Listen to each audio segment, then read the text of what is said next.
আসসালামু আলাইকুম ওয়া রাহমাতুল্লাহি ওয়া বারাকাতু। প্রতিদিন স্বপ্নে সালমান শাহ আমাকে ফোন করতেছে।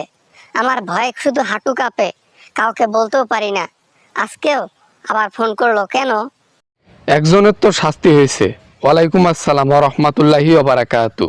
আর একজনের শাস্তি এখনো বাকি আছে। তোমার শাস্তিটা আগে হওয়া দরকার, কারণ আমার জীবনে মেন ক্রিমিনাল ছিলা তুমি, ধোঁকাবাজ।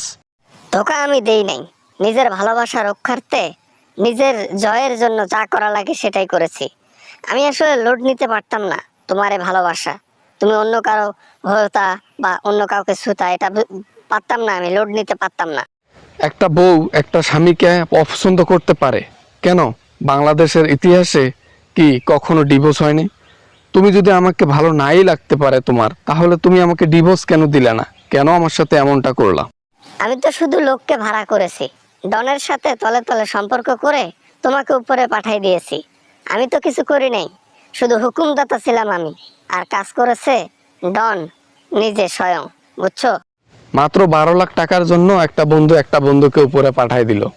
হায় রে, আমাদেরকে দেখে আসলে বাংলাদেশের মানুষ বুঝবে কি? এখন নিজের বন্ধুকেও সন্দেহ করবে, নিজের বউকেও সন্দেহ করবে। কারণ এই যে আমি এক্সাম্পল। হ্যাঁ হ্যাঁ হ্যাঁ হ্যাঁ হ্যাঁ। এখন কি? এখন প্রতিদিন আমাকে জ্বালাও কেন?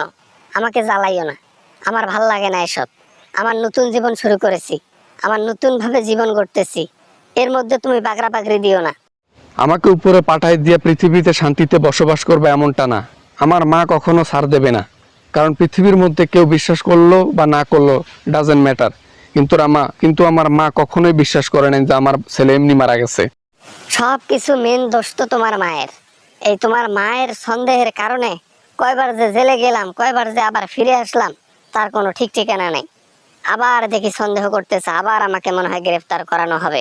আমার মা যতদিন পর্যন্ত তোমরা দুজন শাস্তি পাও নাই, তার মধ্যে তো একটা অলরেডি স্বীকারোক্তি দিয়েছে, আর তোমার শুধু বাকি।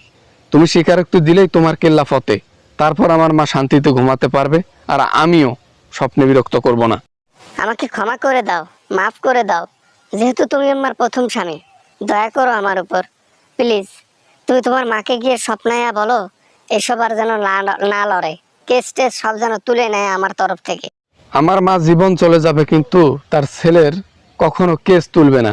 কেন জানো? কারণ তার সামনে তার ছেলে উপরে চলে গেছে, এটা নিজ চোখে তাকে দেখতে হয়েছে। এর চাইতে কষ্ট আর কি হইতে পারে জানা নাই আমার।